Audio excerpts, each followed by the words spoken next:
Hey, what is going on, guys? RvzStealth here, and in today's video we're going to be taking a look at this new Lethality Sivir build that's been popping up, especially over in Korea over the past couple patches or so. The build consists of a Mana Immune Rush into a Duskblade and then Cyrilda's Grudge or Edge of Night third, and we're just going to be comparing that to the crit build of Gale Force into Essence Reaver and then Infinity Edge, testing the damage and coming up with a conclusion as to which is best.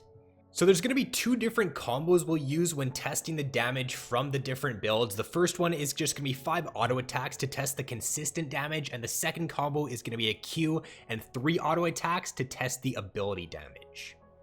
So first we are going to compare the builds at their 2 item spikes. So Mana Immune Duskblade for the lethality setup and then Gale Force Essence Reaver, and we're going to test the damage on a squishy target and on a tank. So a squishy or a normal 80 carry at this point in the game when you'd hit this item spike would be around level 11 with 1.3k HP, 60 armor, and then a tank at this point in the game would have around 2.2k HP and 170 armor if they're stacking armor items. Alright, so if you run down the tests now, the first combo there against a squishy, the 5 auto attacks with the lethality build, 1139 damage, comparing that to the Gale Force Essence Reaver, 852 damage. Now against a tank, 576 damage for lethality, and then 563 for the crit. Taking a look at the second combo now, where we're using a Q and 3 auto attacks, the lethality build is going to deal 1,581 compared to the crit dealing 1,054, and then against a tank, lethality is going to be dealing 845, and then crit 751.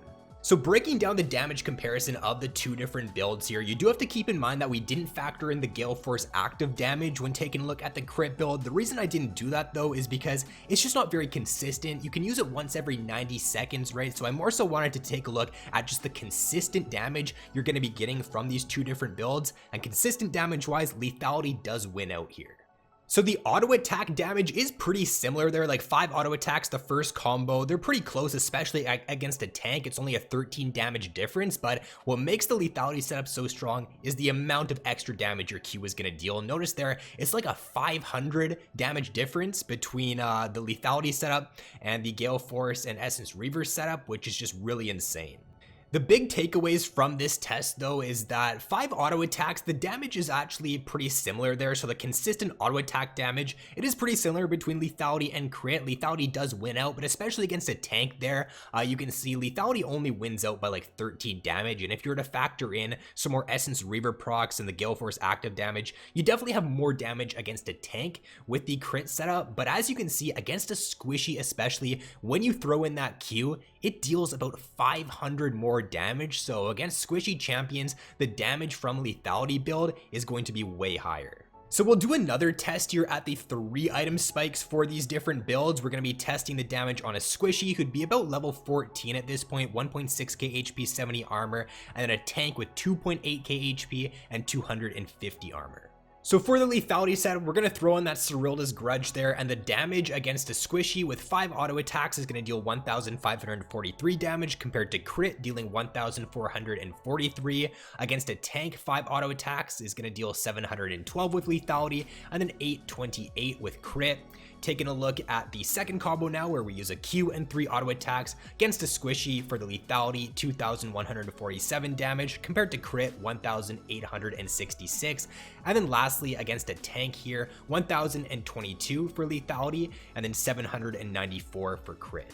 Alright, so for your big 3 item spikes, what we found here is that lethality is still going to deal more damage against a squishy target pretty much at all times, and then if you throw in your Q, if you're using your Q consistently, it's still going to deal more damage against a tank. The only time really where the Gale Force Essence Reaver Infinity Edge is going to win out consistent damage wise is against a tank if you're just consistently auto attacking, if you're not like throwing in any Qs at all, if you're just, you know, autoing a ton in team fights. Against a tankier composition, this is to where the crit setup would be worthwhile. For most games though, lethality is just going to be the one I'd lean to more often. Because you have infinite mana, you're going to be able to chuck those Qs out more often. You're going to be able to get a lot of poke damage off before fights start or in team fights. If you're able to hit multi-man Qs in fights, it's just going to deal so much damage, and you're just not as reliant in getting right in there and, you know, auto attacking with Sivir. With the crit build, you're kind of more reliant on getting right up in the enemy's faces, throwing in those multiple auto attacks, whereas with the lethality setup, you can play so much safer because a ton of your damage does just come out of your Q. Alright, and then lastly here, to just set you guys up with the complete setup you should be running for this Lethality Sivir, for your rune page, you're going to want to opt towards Dark Harvest. This is just going to make it so that your Q hurts even more. When you get the enemies, chunked low in HP, it's going to allow you to pop them super easy. You're going to follow that up with Taste of Blood, Eyeball Collector, Ravenous Hunter, and then for secondary runes, take Mana Flow Band with Transcendence. So that is going to be all for the video, guys. Hopefully this now gives you a pretty good understanding as to why Lethality Sivir is on the rise. And if you're tired of the AD carry meta of like Kai'Sa, Jhin, Samira as of recent, look into picking up Sivir. She does have a very good win rate at the moment at around 51-52%, right in behind Kai'Sa and Jhin. And with Kai'Sa being nerfed for this upcoming patch here, along with Samira, Sivir is actually going to be now one of the best AD carries that you can play. So definitely jump on the train before it's too late. This new Sivir build, really fun to play and really strong. So with that being said, if you guys enjoyed the video, be sure to drop a like, subscribe if you have yet to already. So thanks for watching, have an awesome day, and I will see you in my next video.